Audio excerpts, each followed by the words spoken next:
Bien des bonnes choses à mes abonnés fidèles, bien des bonnes choses à tous ceux qui nous suivent sur Bardol Officiel TV. Nous vous disons, soyez les bienvenus et bonjour, bonsoir, parce que ça dépend à l'heure à laquelle que vous allez recevoir notre vidéo. C'est toujours votre humble serviteur Bardol Obetanima Solo.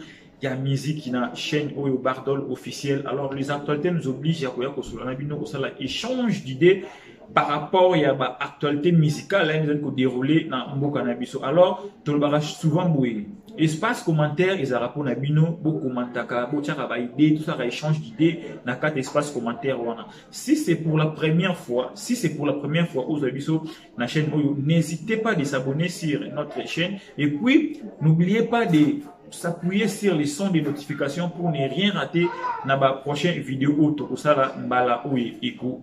C'est très important de s'abonner, de partager, de liker la vidéo, de mettre un petit commentaire. Vraiment, en tout cas, c'est pour nous encourager. Toujours la vidéo parce que nous allons analyser, pour nous décortiquer, pour nous mettre un peu sur la bino pour nous n'engeni makambo ya musique ezali pour dérouler. Tout dans la science-fiction na terrain, tout dans la carte rose na terrain, tout dans la liberté na terrain et tout dans la CEO na terrain. 4 chansons où artistes to ngara mingi ko comparer. Avant na kota na kati ya banzembo wana na kolubana to analyser na rumba na biso. Rumba na biso oyo tulingaka biso na bino ba Kale Jeff, ba Madilu System, ba Koffi Olomide, ba Papa Wemba, ya ba tutu ba sala rumba ba biso puis a commencé la rumba na tulingaka beaucoup plus mais to ba raté rumba na biso ezali basé na nini. Rumba na biso ezali basé na guitare ndenge ba tutu ba lobaka. Ezali basé na guitare, là c'est connu, tout le monde qui a dit que non rumba na son beaucoup plus basé na guitare. Mais lelo na ina bakisamo loko mombo par rapport et loko mombo de particularité aux penza na musique na biso pe rumba na biso. To meke un peu ko décortiquer rumba moment ndambo comme ça to ya na banzembo ba artiste na na biso to yeba na ko classer ba mission na biso moko bana ko basala penza rumba ndenge singeli basalela yango. Déjà na ba temps ancien Bobindeni maître Madilu ade ko sala rumba na ye, bobindenge nini Kale Jeff na sala rumba na ye, bobindenge nini et puis grand maître Franco abande ko sala ba rumba na ye. Ba rumba grand maître Franco ezaki beaucoup plus maloba. Ba mbwakela moi ba mlo monde moi ben silt le monde ndenge wana mais etika toujours rumba na biso ba bande ko lingama beaucoup plus. Rumba pe Madilu ezaki na ndenge boyebelaki yango ndenge ezalaki wana. Au moins, on a tout ya rumba, vous comprendre que rumba ils beaucoup plus na maloba.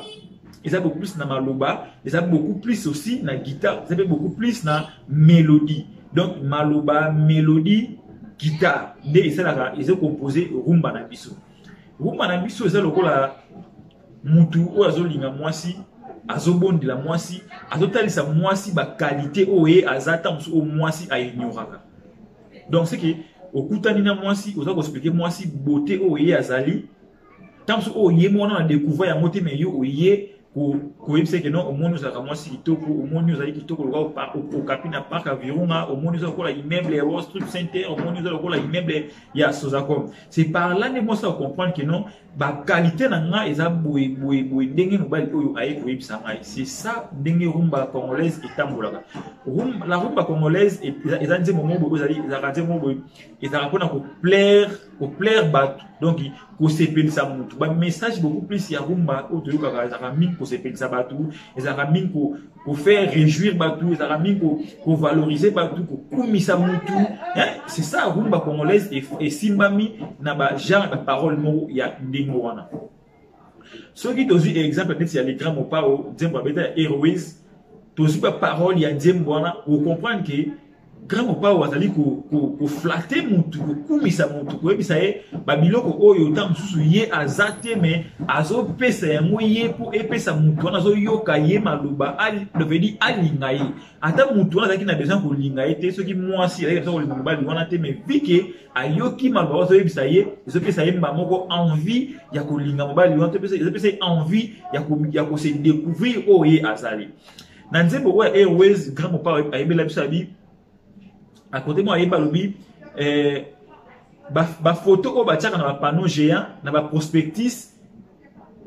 ba photo ba tiaka wana siko mwasi ya ndenge wana abimela yo ayebisa yo je t'aime boyebi ndenge nini ekosala c'est que un artiste décorateur ou peintre aye a décorer elongi ya mwasi moko boye a imaginer elongi ya mwasi moko ya kitoko la plus belle femme du monde par rapport à ndenge ya dessin oya kosala wana a décorer yango bien a tia yango na panneau biso to tara panneau to sepera na panneau ah mama so kitoko a photo kitoko siko le grand mopa aya azwi ba dessin wana oya mutu moko aza imaginaire ye akomisi ye mutu akokanisi na mutu oye azolinga na loba nini décorateur a dessiné mutu homme imaginaire na beauté moko extraordinaire batie soit na panneau publicitaire alors ngana na tali panneau publicitaire wana na zui beauté wana o ba dessiner mutu na panneau publicitaire wana na ye na kokanisi yango na mwasi o ngana zali kolinga c'est que na yebisi moni beauté na yo eza lokola ba dessin oyo ba dessiner na panneau publicitaire oh ba dessin wana ezali ba homme imaginaire ezali mutu imaginer à dessiner avec ba beauté tout oya kanisaka à dessiner wana so beauté wana na rendre yango epa ya mutu. C'est ça la rumba congolaise. La rumba congolaise, c'est quand tu chantes ça, tu vois, il faut dans la parole oyo ekolingisa batu, nzembo, il faut dans la parole oyo batu, bako se retrouver na yango, il faut dans la parole moko amoureuse parce que lelo biso na to ba na monde, c'est l'amour qui domine. C'est l'amour qui domine na mambo tout amour déjà ko dominer. Au monde était le moment ba trop mais ba linga ko sala mo ba mingi. Au moins, quand ba déception, ba déception, mais c'est pareil avec rumba na biso. Rumba na biso po eyokama, po elingama, po ba linga yango, po ba ko utiliser yango na ba endroit public, na ba endroit nyo surtout, to na ba kaye à l'époque, tu sais na kola, ba ko linga basi na ba nzembo, na ke na yoki nzembo na komi ba parole wana na tindeli mwasi. Tant que on a la parole extraordinaire et qu'on pousse à ça nini parce que mobile on a commissionné beaucoup plus ma face. C'est pareil na rumba n'engeza rumba na biso tant que ça la yango tant que yemba yango ko tenir compte na voix na yote ko tenir compte na mozolo baté tenir compte na ba parole oza na carte texte oza na carte ya nzembo wana oye ko sala sorte bato ya ba yoki yango balinga yango ba comparer yango soit na bato misu o tant musu ba monate parce que je vous dis, ce qui est vrai, il y a des personnes qui ont basi kaka banzembo. Azuka nzembo komeli mwasi papa batindeli mwasi on sona ki nzembo wana alingi yango ngana za témoin celui da linga nzembo ya fali nzembo mo ya fali double clic c'est parce qu'il y avait une fille qui chantait ça bien pendant ko yemba yango avec moi simo kitoko o yemba yango andemo na charme celui non c'est parce que nzembo na charme wendeni et poussanga na kende na luka nzembo wana na luka na mo yo kango eza parmi ba nzembo o ngana lingaka beaucoup plus makasi ya fali papa. C'est ça secret ya rumba yango wana. Secret ya rumba ezali maloba ya makasi et puis ezala beaucoup plus poétique na kata ba nzembo na yo utiliser ba phrase oyo nanu kutu mokili lobela te. Ba comparaison oh nanu kutu mokili salate. Tu verras à ce moment-là tant nzembo ndengona ekoya na marché ba la beaucoup plus captivité même pas na nzembo mais na maloba oyo ebimi na kati ya nzembo wana. C'est ça, secret aussi, il y a rumba congolaise. Il y a un monde qui belé na Congo, baza ko échouer na rumba na bango parce que bazo yemba ka po ata na belle voix, azo yemba ka po a se peli sa mongo na po bazo yoka non. OK, lele komi et comment ou soit ezala ka boye pour na ko sala ba rumba oyo ikamara parce que na mboka na biso ezana ba artiste tout est basala ba rumba oyo ikamara oyo simba. Ezana ba artiste tout est. Pour na nini? Nanu ba comprendre te secret ya rumba. Secret ya rumba isa maloba moko poétique, secret ya rumba ezali ko utiliser ba poème to na kati, secret ya rumba ezali ko tia maloba oyo nanu eloba mate tout maloba oyo eloba mate nanu batu bayoka yango te tango ba ko yoka ba sentir na que non oui maloba oyo en tout cas non c'est extraordinaire. C'est ça ya mona banzembo o ti lelo et simba mana miteme ya batu banzembo lo ba maya andeo nanu ya guitare andeo nanu ya mélodie nango maloloba eza na kati wana nde esalaka bato bayoka nzembo wana ti lelo bachatoloko bamaya banzembo lokola ba airways ya Koffi Olomide maloba oyo autiliza na kati ya nzembo wana. Je vous dis ce qui est vrai, bato balingana nanu maloba wana après avoir koyoka mélodie bato balingana ba maloba wana. Alors musique ya lelo bamisien ya lelo bazoteni mpenza compte te ke non nzembo na ngai il faut na sala ba maloba moko boye ya makasi ba maloba moko za super autant muta koyoka avant yo kana kutu mélodie pour ata et captivité mbala moko na nzembo presque ba tebele na ba bisien bena ba sala constamment. Alors biso yesko ko solo na bino awa par rapport ya banzemba rumba oyo izo bima mikolo. Pourquoi ba ko échouer par rapport ya ba makambo na énumérer les bino awa. C'est que monsieur atikali beaucoup plus na voix. Monsieur atikali beaucoup plus ayemba aganga bato ko no ayemba kitoko. Mais or azo posana musique eza tout d'abord message. À l'époque na bata ancienne bane ko mona bato boko na ba salle bako ba musique ya koyemba te mais bako ba violon ndenge zo beta ba saxophone ba zo yoka ndenge wana eza ko ambale bango. C'est que la musique c'est la poésie. Il faut maîtriser la poésie et puis il faut ça penza écrivain oyeba nini ozoloba ozo communiquer pour et ambale batu baya ba linganze mwana. Voilà le premier point oyo na musique ya lelo ezali ko manquer soit na ba rumbiste ba chanteur rumbiste ya lelo ou ba ko manquer ba na ba belle voix mais ba ko manquer elo wa bengi la poésie na kati ya musique na bango na kati ya banzembo na bango banzembo susu et ça tend à 3 une semaine et limon nzembo zo kana sauter parce que ya tenir compte kaka na voix na mélodie. Or na rumba za na biloko oyo esalaka ki nzembo etikala. Tout le la mélodie. Mélodie, c'est l'ensemble des choses que vous allez accompagner nzembo. C'est que na maluba, na guitare, na ngunda, na synthé, tout wana des accompagner nzembo. Mélodie, ça nous aide. Ils ont aidé batu, ba yo kayo ata ba yo ka langue na yote. Ba linga nzembo na yo ata ba zo ka langue ozolo bati. Parce que la musique n'a pas de frontières. Pourquoi les gens disent que la musique n'a pas de frontières? C'est par rapport à ça, c'est par rapport à la mélodie aux gens qui utilisent la carte ya banzembo na yo. Et ça banzembo musulu wa ya Michael Jackson. To yemba yango na Congo na koyoka malobate mais na koyoka kaka mélodie oyo ko bimana ta musique wana to lingi yango mbaka moko. Il faut aussi tenir compte de la mélodie, il faut aussi tenir compte de genre de musique, il faut aussi tenir compte de la guitare, de la utilisation dans kati ya nzembo parce que ce qui m'a lobé ça kitoko, mélodie et accompagné en tout cas nzembo ça vraiment nickel. Nzembo ko ça la penza nickel, ko ça penza ba problème beaucoup plus dans kati ya nzembo wana ti. Au moins ba bolingango sans pour autant ba pousser ba bolingango déjà. Alors parlons un tout petit peu de nzembo oyo Fally ateli biso seyo. Beaucoup de personnes ont critiqué Fally qui n'ont Fally a trop monotonie et tout voilà. Mais depuis l'artiste a senga na biso toyebisa ye monotonie et bandi wapi style et bandi wapi mutu moko te aya apesa biso réponse. Alors réponse c'est ça boui. Chacun de nos artistes il faut dans un style na bango. Il y a un moment il y a likambo ya tchatchu et puis ça qui m'a makelele. Parce que bah tout na Congo bah limité pour comprendre et l'autre le style bah limité pour comprendre le style bah limité pour comprendre le genre ya musique tu vois. Alors toyé lelo na musique où il fallait appeler sur le tout le monde seyo sur les marchés nzembo kitoko bah parole ya kitoko guitare ya kitoko mélodie ya kitoko mais bah tout le qu'il fallait à trop monotonie. J'ai comme l'impression les gens n'arrivent pas ya ko yoka musique mais bali ko yoka Fally akobandana nini alingi abaksa nini déjà to que des personnes qui payi ndenge basala rumba congolaise ndenge fandela mututu ndenge a se référer kana ba guitare na mo yango tozonga kana eloko moko mutu moko te akobima ata après na balande 1060 mutu moto abeta rumba na ye ba bakena rumba vous êtes différent na autant sous bakale Jeff babeta ou ba fait babeta mutu moto parce que tout est basé na guitare mais ba artiste ma yele ba Koffi Olomide oui et ça basé na guitare mais aye abakisi poésie na kati aye abakisi ba parole fort na kati. C'est ça aussi je vois l'artiste Fally Ipupa ndenge atisa la musique nae.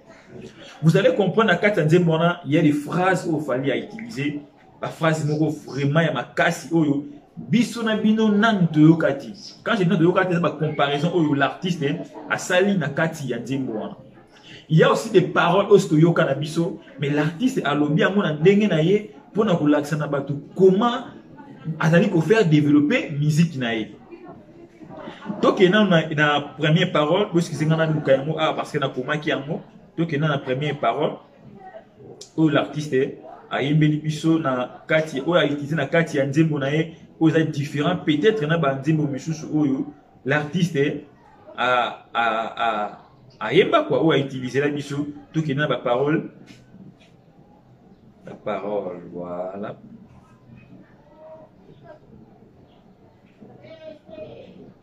Quand l'artiste a expliqué quelque chose à l'objet, ma famille est venue me rendre visite et à la fin de leur séjour, on a décidé de les accompagner, ma femme et moi.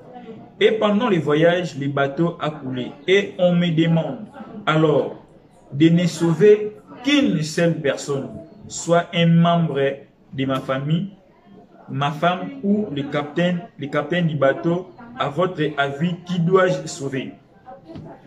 Ce sont des paroles déjà écoutées. Ce sont des paroles déjà écoutées. Ce sont des paroles déjà exploitées. Mais l'artiste a mis en mot dans sens moko par rapport au texte de Nzembo a commis. Dans Nzembo a commis, veut dire, mobali moko boy alingaka mwasi na ye tellement trop. Alingaka mwasi na ye tellement trop. Na ndenga linga mwasi tellement trop na bandeko na ye mobali ba uti village ba ekotala bango ba se décider ba kende kozong na jour ya vacances na fin ya vacances na ba se décider ba utika bango ba koti na pirogue etoboki. Ce sont des paroles de yoka yango mais to yoka mote ba exploiter yango na ndenge oyo l'artiste a exploité yango côté oyo ya cheli yango côté oyo ya yembele yango c'est différent na ndenge ba utiliser yango. Quand l'artiste dit baye kotala biso na suka ya séjour na bango to se décider na femme to kende kotika bango biso ba utaki to koti na pirogue to komi na mai batu etoboki batuni question na batu bazana na kati awa o sauver mutu moko atana femme na kati déjà to ka texte ya nzembo na mutu azo yembela mwasi na alinga mwasi ni mingi to alingamba ne mingi parce que comme na ambiscade moko boye na ambiscade senga bo sauver mutu moko avant humble avis yoko tala yo sauver nani ozana mwasi ozana oncle ozana capitaine na masuwa bateau eza toboki yoko sauver nani. C'est par là que la musique congolaise, la rumba congolaise est fandi na ba parole. La rumba congolaise est fandi na voité parce que n'importe qui il peut chanter la rumba congolaise. Mais koloba maloba ou eko simba ce n'est pas donné à n'importe qui. Ce n'est pas donné à n'importe qui. Ba parole ko utiliser pour et corroborer na texte na yo, ce n'est pas donné à n'importe qui. Bon ça nzembo loko aseyo ou moi si ayoki amo mobali na moi si devant une fête accomplie ne ba mère ba compara ba mère parler ba compara biso na maman so petit biso soit maman na bino et arriva déjà dans ba famille na foyer na biso moi si na imposer maman qui voyage aller na palais moi ça me imposer soit maman na yo soit ngai à ce moment là belle bébé ba comme na embarras du choix tu vois ba comme na embarras du choix. Alors, c'est ainsi l'artiste a bendi et le qu'on a lobby a sauvé Moutoumba. C'est sauvé Moutoumba encore. D'office a sauvé moi Sinaï. D'office a sauvé moi Sinaï. C'est ça au monde lobby. La musique, la rumba congolaise, ils ont basé kakate na voix. La rumba congolaise est aussi basée par rapport à un texte, par rapport à parole. Aujourd'hui, l'artiste fallait pas. Hasard rare, il y a des artistes ceux qui admissent Nzembo naye ba texte naye za ba texte moko et simba ma ba texte moko non fabriqué, ça ba texte moko non primitif, ça ba texte moko ceux qui muto yoki asa quand même captivité ni loko artiste à lobby. Deuxième des choses, donc il est sous malin parce que d'autres décortiquer ba parole na kati ya Nzembo wana. Deuxième des choses.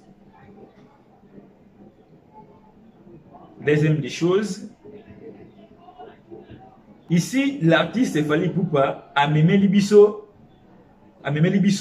pour bien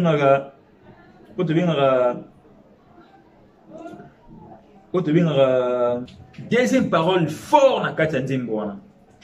Fally amemeli biso ba formule chimique na kati ya rumba. La formule chimique na kati ya rumba. Alors, azoyembela mwasi. Azoyembela mwasi. Voilà. C'est que musique est a besoin il y a une comparaison autant qu'il est pour ça la tête. Musique n'a besoin de phrase moko oyo musora yo kiango akomi apaiser et adoucir et puis épaissir tout sentiment ya ko yoka lisunze ngo yango. Ya ko allez papa mbade ko ngai bato na na chaîne ngai. Moi j'ai eu à écouter cette chanson et j'ai eu à décortiquer ça et j'ai eu à comprendre l'artiste a voulu nous dire quoi bah comparer tout à ça. Qu'est-ce que l'artiste a voulu nous dire? C'est que l'artiste, il est fort côté bah, métaphore, il est fort côté côté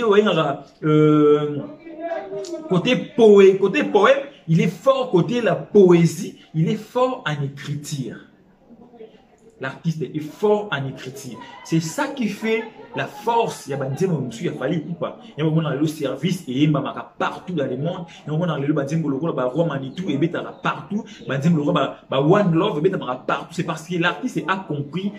Il faut toucher wapi pour nous dire que éthique éternellement éthique la libéra. La chanson CEO, c'est une chanson riche en écouter. C'est une chanson riche à partager. C'est une chanson riche où il faut que nous lelo naïnayo na ba bonné bota la masiko to comprendre force il y a amour qui est la force monter au l'été pour briser force où il y a amour. Ils a dit. Donc bato bazo ngaba peut-être balo ba ke fali à sali monotonie. Moi je dirais tout simplement ce n'est pas une monotonie. Mais c'est son style où il est à maîtriser. Parce que les artistes qui ont mis sur le bêta, oh c'est trompé dans son amadilou, oh c'est trompé dans son caralito. Non, tant qu'on a mis sur le fumo, c'est du fali. C'est du fali. C'est ça que l'artiste a voulu faire. Il y a parcours, il y a musique. C'est ça, c'est tout simplement ça. Je vous conjure d'aller écouter cette chanson. Je vous conjure d'aller télécharger cette chanson CEO. En tout cas, vous ne serez pas déçus. Et je vous conseillerais de ne pas écouter dans ma plateforme gratuite. Il faut aller dans ma plateforme payante pour que l'artiste puisse quand même se ressaisir à continuer pour ça là. Biso merveille ou à ça là, peuple congolais m'a mourir, il y a bonne musique. C'est par là vous avez la différence, il y a Falina Ferry. Ah non, ben batoumatoi, batira ko comparer Falina Ferry parce que Fali et Ferry c'est deux personnes différentes. C'est deux écoles différentes. La première des choses, Ferry Gola, aza capitaliste, azali conservateur na oloba, mais Fali pas azali libérateur. Fali pas aé pour libérer, Fali a libéré un tout petit peu la musique congolaise. Mais Ferry a voulu conserver ce qui bah vieux basala. Chose qui n'est pas aussi mauvaise. Chose qui nous souhaitons aussi. Mais il ne faut pas quand même il faut quand même venir révolutionner Eloko. Contrairement à l'artiste Ferry Gola. L'artiste Ferry Gola, ce qu'il m'a toujours attisé au demba, oui, au coquille collectisé et au demba. Mais quand même, il faut ajouter quelque chose, Nicolo, au demba, quand tu chantes, va comprendre que non, c'est Ferry Gola qui chante. Faut pas tant musique à Ferry Gola les baniter que non, Carly tenait dans Yemba, ce qui, je sais pas moi. Donc il faut acha moi et l'autre mot Nicolo il y a musique qui n'a eu. Ferry Gola, grand chanteur Yambo Canabiso, un très grand chanteur, un très bon chanteur. Tout Yambo Canabiso a une très belle voix. Ferry Gola chante bien. Ferry Gola nous a mis des opus sur sa chaîne YouTube. Nous avons vu Quartier Rose et Liberté. Parlons un tout petit peu de Quartier Rose. Une très belle chanson. Mais pourquoi cette chanson a du mal peut-être avec captivité et tension Yabatou? Déjà, je vous dis ici, c'est une très belle chanson. Une très belle chanson. D'ailleurs, je vous conjure d'aller écouter, d'aller télécharger. Mais qu'est-ce qui fait aujourd'hui en sorte que Ferry Gola n'arrive pas à faire pousser la musique Nemisus? Pourquoi Ferry Gola ne voulait pas peut-être à Yoki sa musique n'aille partout dans le monde? Je dirais ici, Ferregola a dans la poste à musique qui est trop liboso. Mais qu'est-ce que l'artiste manque? L'artiste manque, on a noté que c'est le débit. L'artiste, quand il chante, à Miyokaka. Et puis là, Ferregola chante pour lui-même. Ferregola chante pour lui-même. Et Ferregola chante pour la Batouban, Bakoumisaye qui est un bon chanteur. C'est ça, Ferregola. Parce que dès le début de sa carrière, Ferregola disait toujours, oui, c'est bien bon pour ça, mais qu'est-ce que tu joutes? Nicolas Vion. Il faut ajouter quelque chose. Oh, ça la sorte que sa couleur mususu na kati ya ba idée tu peux avoir les idées. Tu peux prendre mes idées. Voilà, mes idées à moi. Aux yeux à moi, quand même au meki un peu ko roter à moi, au tia moi na lo lenge na yo et ko pousser batu misu ba ya ba yo kamo davantage que ndenge ba yo kainga mo. Aujourd'hui, Carte Rose sur la chaîne de Ferregola, la chanson n'arrive pas à totaliser 1 million de vues. La chanson audio est totalisée 1 million et vidéo n'en peut être totalisée 1 million. Ferregola a un problème de communication. Ferregola a un problème, il y a texte. Ferregola n'arrive pas à faire asseoir le texte et communiquer avec nini. Banzembo, tout à l'heure, Rumba, ils ont kaka belle voix. Rumba, ils ont kaka mélodie. Rumba, ils ont dit, qu'est-ce que tu dis? Tu chantes quoi? Est-ce que, Ozolo Banini, tu veux parler quoi? L'auteur veut nous dire quoi? Ah, l'auteur veut nous expliquer ça. Mais quand tu écoutes la chanson de Ferregola, c'est comme si tu vis déjà dans le passé. C'est comme si tu vis quelque chose que tu as déjà vu dans les temps anciens. Tu vois les problèmes. Les problèmes aussi avec notre Ferregola, ma musique, il y a des chansons, il y a des chansons comme Opamba, il y a des chansons comme ils aiment il va dire ma fille Beta, il peut quand même Kenda. Mais Kenda d'une manière tout le monde a baninga et Tikala Petende dit tout le monde a baninga. Il y a des chansons comme 365 fois D. Je sais pas, va parler au faire un autre événement à l'époque,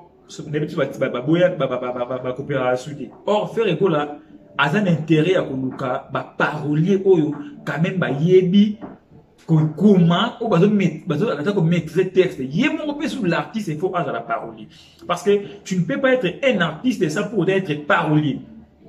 Tu ne peux pas être un artiste sans pour être inspiré dans maloba moko boy tam so yo ko bende la yo musique.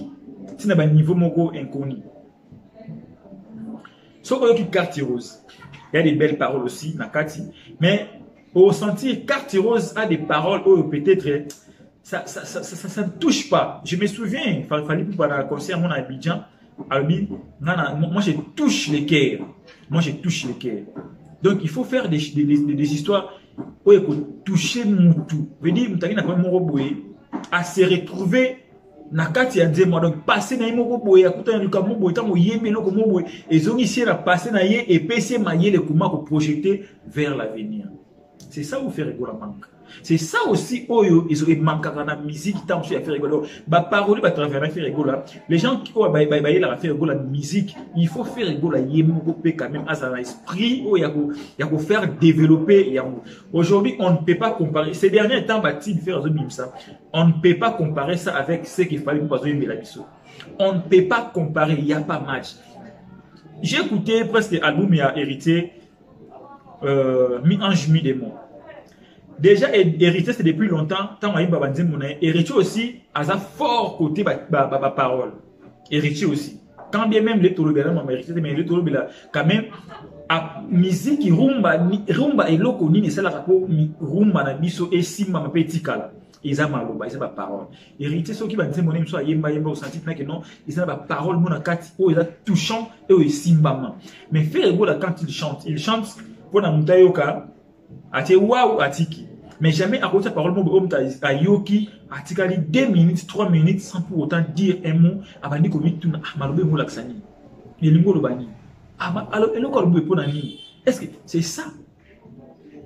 Badi mo frère ima dengue na ko la yona butwa lelo suke monter côté le nanga. C'est ça des paroles bon. Et ça a fait arrêter même si ba fallu aussi ba yemba à l'époque. bah Marango à l'époque so de qui battait non ba orgazi et ça ba na phrase moi en quatre autant sous et aussi mamaté. Mais Lelo, l'artiste a changé. Aujourd'hui, l'artiste a occupé à Lingi, a qui s'appelle le mot de temps où on a orgasé, ils ont quitté. Léna Seyo a tiré un mot. C'est parole, c'est fait faire rigoler. Fait rigoler quand il chante, il faut qu'on regarde la parole ou la parole touchante, la parole aux agos, la coupé sa montumakasi, la parole mouro aux agos. Pour les agos, vivre dans la carte de la société. Aujourd'hui, Carte Rose est là. Carte Rose et bêta presque été. Carte Rose et bêta presque été. Liberté, tu as touché un mot après. Mais tu veux sur la Carte Rose. Vous allez dire, mon carte, il y a boum, il y a ferré. Vous avez mis ça. Carte Rose, il y a qu'au percété. Carte Rose, il y a qu'au bêtaté. Mais évitez ceux qui bateau, à travers un fait, communicateur, il y a ferré.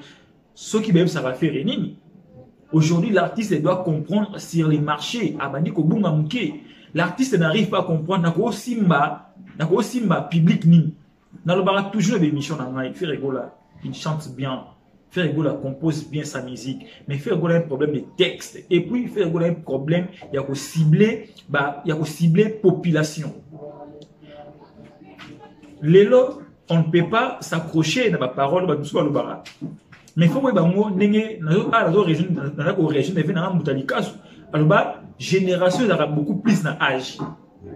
Âge où il y a l'élo, n'est pas véhiculer musique na bango. Et ça différent. Dans âge où il y a ancien, n'est pas véhiculer le message na bango.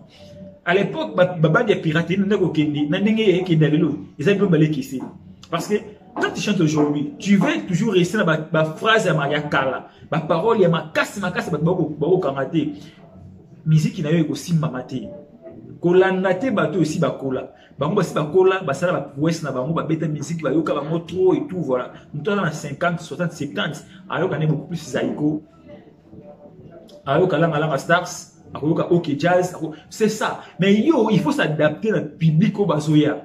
Quand bien même yo posant dans la génération na yo, bino va falloir la génération na bino, mais il faut s'adapter ndenge ele koza koya, c'est que ba na lelo, na ba na lobby, na ba na lobby kuna faut yeba ning to kono sel là parce que biso ba oyo ba 2000 ans tu as un compte Facebook té 2000 ans compte Facebook té ba no Instagram et tout voilà tu as comment le on a ba 2009 ah tala siko retard mais tu s'adapter jusqu'à ce que le autre chaîne YouTube les autres rompé au fandi bossa fait analyse la musique c'est que on a un retard moko boya makasi mais on se rattraper siko tant que nous sommes ba nzembo o tant sous vous avez reproduit ba nzembo tant sous Carlito ayemba kala pe na voix na ye pe na ba texte na lolingi na ye pour banani ba yokam oui na ko yoka na ngai tant que mélomane na ko yoka na ngai mais bato ba sona scène nga to bato so genre na nga pe ba ko est-ce que ba ko yoka mo penza ba ko linga penza ba yoka ya ba ko rendre parce que ba mona ils ont vivre et OK bato ya lingi nzembo zo vivre génération ya lingi nzembo zo vivre génération ba série génération ba novelas quoi ba ya déposer génération aux monde ba YouTube ya WhatsApp tout ce que lingo même nzembo moka oza trop vieilli ils a passé pour nzembo na yo et s'est transformé dans nzembo lokolo ya lelo. Tu peux chanter Magilou, mais oui, non, on a Kililo. Fallait à chanter Zemone Oya message. Qu'est-ce qu'il a fait? Azu Pit Yassika, à côté de Bit. Azu pas seulement à côté ici, mais Azu ka ba parole, ba refrain à Kala à Tiwan. Mais la chanson là, et bien, partout. Si on va constater que le micro va répondre. C'est ça au moins. Et l'autre fait et rôle pour abattre ça dans la musique. Moi j'ai écouté na yo qui Carte Rose na yo qui clip à qui toque et tout mais pourquoi nous aimons on les lots à table dans moto parce que bête monter. Attends na baba attends na disque parce que bête monter. Est-ce que faire quoi pour traiter bateau na jaloux to yemo quoi zo comprendre na zo cibler public nini. Pourquoi na pas mon public à chaque fois chaque temps chaque heure chaque temps dans le bain parce que beaucoup risquer lobby beaucoup ta ba carrière na nous avant ba gaze ba remplacer. Ba guest ba remplacer bino to ça la micro baladère to autant ça micro joue à moi na concert à Fali bomona la plupart des personnes ba yo ta concert vous allez comprendre et vous allez voir de quoi s'agit-il la génération Lelo.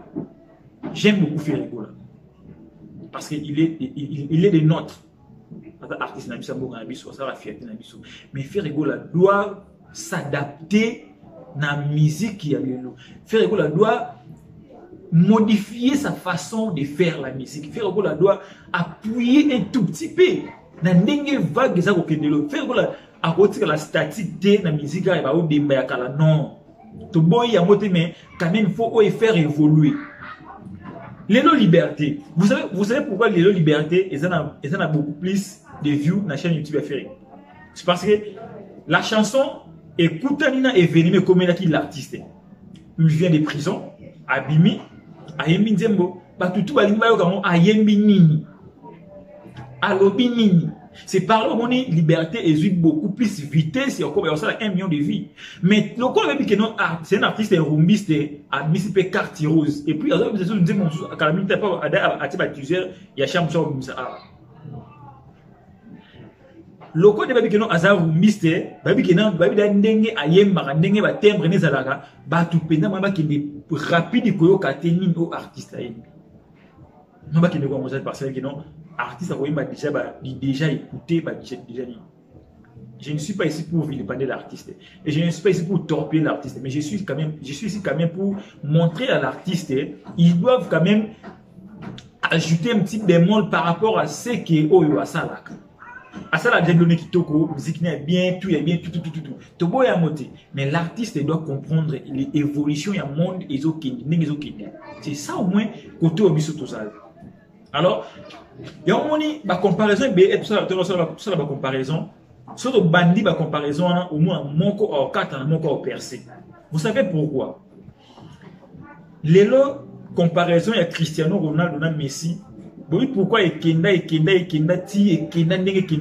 c'est parce que Messi a collé Cristiano ballon d'or. Cristiano a collé Messi n'a pas marqué.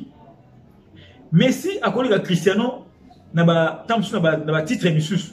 Cristiano a collé Messi n'a pas Missus. Lelo Messi au qui tout fait en Espagne. Mais Messi a du mal à répondre dans le championnat de France. Mais Cristiano tout fait tout flamme en Espagne, tout fait tout flamme en Italie, tout fait tout flamme en Angleterre. Différence et ça là que nous bâton va vivre. Mais c'est tout ça la différence à faire faire. Ce qui te bandit la comparaison pour moi mon corps aussi la rapide. Il y a un moment où bateau ba yebi, bateau ba na musique qui to ba raté ko ça la comparaison ya faire na fali. Alors, mais bateau ba linga ko s'accrocher na débat na yarani, ba aussi la débat ya voix. Est-ce que nzamba ko ça ba tout na mokiba ta na voix moko? Pour moi on ça débat voix. Ce qui nzamba sali ba tout ba yaka na droite, so yaka na gauche. À combien plus forte raison à savoir mutu na voix ya ko yimba. Neto ba souvent na chaîne na biso la musique ils ont caractérisé dans la voix. La musique, c'est l'ensemble des choses. Diversité, à la voix, c'est la musique, c'est la kitoko, c'est pas la musique qui on a. Ça va être une voix moro ténor. Bon, c'est ce dont on a sentiment musique. Mais il faut dire que différentes couleurs, on a pour chorale et ça la bien. Pour chorale et ça la bien. Tout le monde a pas chorale dans l'église. On a alto, on a ténor, on a soprano, on a bouille. Alors, diversité, on a des là qui Makaboza kitoko. Jamais au commun a dit gens que non, yo ma première fois c'est l'équipe monte non yemba non. Parce que toi moi la première fois yemba na courage au moins yemba et aussi on va voix alto baya ba soprano baya ko makaboza correct. C'est ça. Botika kwa dormir faire na kambo itali voix. Bon encourager faire asa la des musique qui batuba yoka, batuba sepia on nenga bana ko sala kala et puis botika foxer faire asa la maman poser la carte ya vision a été. Excusez-moi, vous poussez Ferré, vous savez, au temps sur ma cahier de charge, mais vous lui poussez à le faire. Ça, c'est pas bien. Ça, c'est pas normal. Et bah, artiste, c'est tout est barré, ça va une vision artistique, et puis, entourer. C'est ça. Donc, la comparaison, on a la comparaison, et puis, tous les deux sont les meilleurs de la génération là-bas. Mais, maintenant, à ça, prouesse, oyo, tout le monde a dit, ou à Saliboué, ou à Salibou, ou à Salibou. Donc, arrêtons avec la comparaison, aux Angela Moutouna. Fali, il est du quartier là-dedans. Ferregola, Azana Wenge. les gens qui fallait mettre musique na yé ceux qui tangu musu se dali tangu et boyo ki moi tchatcho na kati parce que ils a sans na bango ils a sans na bango à l'époque au fur et à mesure de passer à la télé pour féliciter fallait pour ba ndenga ya na likambo ba view ndenga ya likambo ba plateforme et ça na ti le côté belé ou lo bango que non ma blonga na iba na monter mais ndé fala do le kanté va lo ba de ça qui na comprendre que non ba blonga na pe etc. C'est ça. Yango bomoni lelo yo batu batika la focaliser faire yembaka bien faire dans la voix bien et tout voilà nana bongo lelo débat na fobotika yango parce que diversité à ma voix desala elengi ya musique nzamba ko sa batu tout na voix moko nzambe so na voix no ténor bravo kumisa nzambe yo sa la nzembo na voix na yo kumisa nzambe mais bino tout ne bozana bo sala makambo siko ya malamu o biso to ko sepela parce que ba ko peso voix ténor. Mais ce qu'on peut exploiter en moté, c'est qu'il y a utiliser un mot mabé, peut utiliser un moti. On peut voir qui toque, mais ce qu'on peut exploiter en moté, c'est qu'il aux annule dans le marché. On peut voir mabé, mais ce qu'on peut exploiter en mot, on peut toujours les coller à mon tour, après c'est dans ce voir qui toque. Tu as Jacob Divariu, tu as oh ouais France Onani, ouais Imana Céline John, Garou, voix Garou les lots. Sur les Congolais. Mais on a Garou. Mais Garou en France, quel est l'artiste congolais peut faire face à Garou? Du côté chant. Du côté chant. N'a pas ça faire face. Azati. N'a pas belle voix na bino ou ba comparaison ba na mwana. Donc pour la musique ya Congo évoluer, il faut to lecto lo mwana likambotali ba voix. Il faut donc baser ce qu'on a dit texte communication na kati ya nzembo artiste à communiquer biso nini artiste à nini surtout dans la société parce que société ba benga société ezara ate oye mais la bato politique oye ma mboka tambola bien te bana ba kotanga lobi ndinga faire redi ba yemba na ndenge na bango le pe amour ça fait partie na kati ya société. Ça fait aussi partie. Il faut dans la bateau, bien, un conseil qui toko pour ça la sortie qui non amour et le matin nous avons pin et on vivre ba rose. Pour amour et vivre rose, il faut ils dans la bateau, dans ba yemi ko la bolingo, ba lui ko enseigner amour pour to vivre ba rose na kata bolingo. Na ba ki na début na awa. Et là ba dire musu ba kofi ba yemba biso do lignela mo basi. Non ça révélation awa. J'ai une copine, Auto Solana est bien.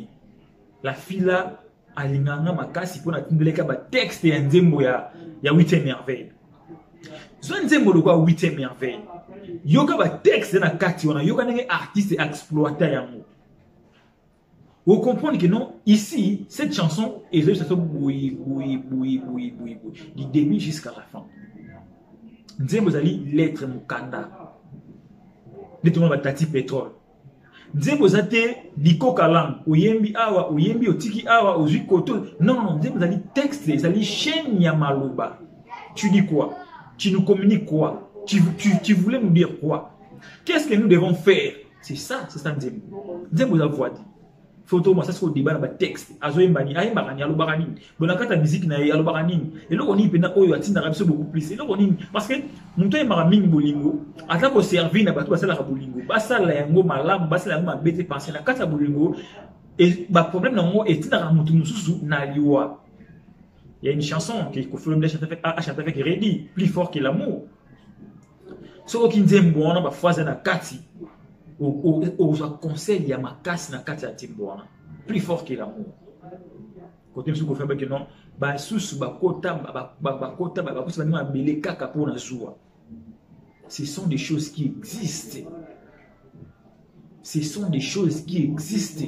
Mutake c'est assez bien qui se pas bon muninga nae. Moi c'est Kasimbi qui se pas bon muninga nae.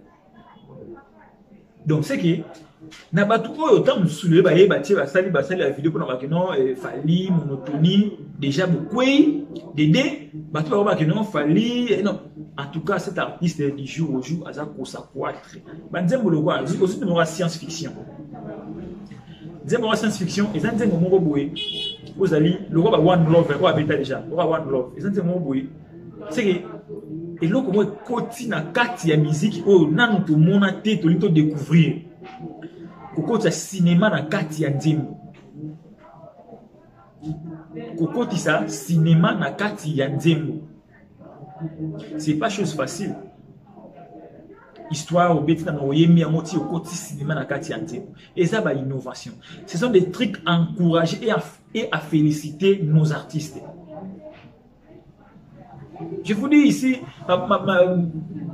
très cher internaute, et ça va dire oyo, ceux qui ont eu otali conception nango, otali to bien un scénario nango, vous comprenez que non l'artiste a besoin que ça il lo comme au lobby et servir le rôle à pont. Les Madilou, Kale Jeff, Franco, ça na référence na bango. Oh, so Luambo, alagi toujours, moi mon normal ben na nzembo na ye. Madilou, ba ko yemba bolingo, ba dire juste un peu d'amour. Juste un peu d'amour, Madilou système. Vous comprenez que non, azo communiquer quelque chose na bolingo. Ba dire ba airways non, chaque fois vous voyez, non, artiste, azo bonde, azo la muto, azo la beauté extraordinaire, osa incomparable, recomparé le Romsouti. L'artiste a beaucoup dit des choses dans le cadre de sa partie. Il a dit des choses.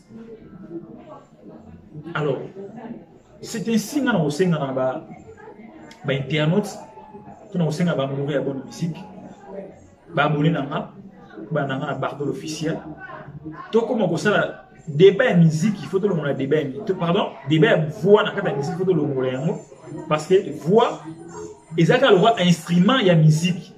C'est un instrument dans la musique. Donc, voix pour tout. Tant musique, il y a qu'un mukiri. Il y a qu'un oyembate. Il y a qu'un instrument, il y a pamba. Dans le cas, début dans la violent, par après, voix pour communiquer message de musique. À l'époque,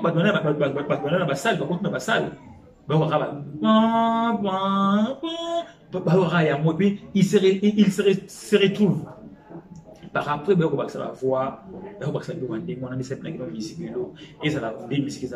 Alors, quand ça a débat tant de la musique, moi je vois ça quelque chose que je ne peux pas faire. On voit un maraboué. Non. En plus, pour en finir cette histoire, les Kambouya plein de musique à Congo, il faut tout se débarrasser. Les choses les plus importantes dans la musique, c'est la qualité sonore, qualité de musique, texte de la musique. Point barre. Tout ce qu'il y a ma plein, ils ont un complément, ils ont un complément où ils ont un colanda artiste et après ils ont ça la musique qui est malade. Ils ont un complément tout court. Ils ont un complément. Donc aujourd'hui, il n'y a pas match. Aujourd'hui, il n'y a pas match entre 4 chansons. Liberté, Carte Rose, Seyo, science-fiction. Il n'y a pas match. Il n'y a pas match. Tolobela va sebente. Sebente dans l'obela moté, tozui bloqué, tozui même sous son nom, tolobela moté, ba lokota pata, tolobela va chanson. Il n'y a pas match. S'il faut comparer s'il faut comparer nos artistes là, ba mélodie na ba texte na bango, ba lobi nini, to bazoye manini, ba communiquer bisoni. Si vous avez quelque chose d'important, il y a un commentaire, comment, non, la carte rose, tant de mots, comme vous avez dit dans la société, tu peux analyser ce que vous avez. Si vous avez qui est important, comment un espace commentaire, tu peux analyser payant. Mais biso awa, étant que banaliste, tu sais qu'il y a un artiste dans la première des choses, il y a un texte bien en carte, il faut faire développer ma mémoire. C'est que na yoki yango na ko kuma texte na ngana ko mbi lettre na ngai na che mokso ya nzembo ya faire et faire la carte peut être na tindeli mutu et servir mutu quelque chose de bien.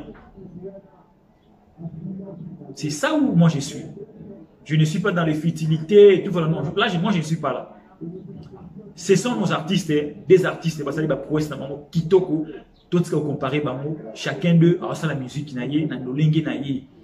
Bino wa meloman na ba internaute bomo na ba effort ya moko na bomo na évolution ya moko na parce que tant ba bandara ba évolution bango banda ko mona ko sala ki wona to ceux qui na analyse na biso wa je vous dis merci parce que vous avez qui ya biso. Je vous demande de s'abonner, partager nos liens, aimer la vidéo, commenter, ça va nous faire du bien. Je vous laisse aujourd'hui tokutani na ba vidéo ekoya bye.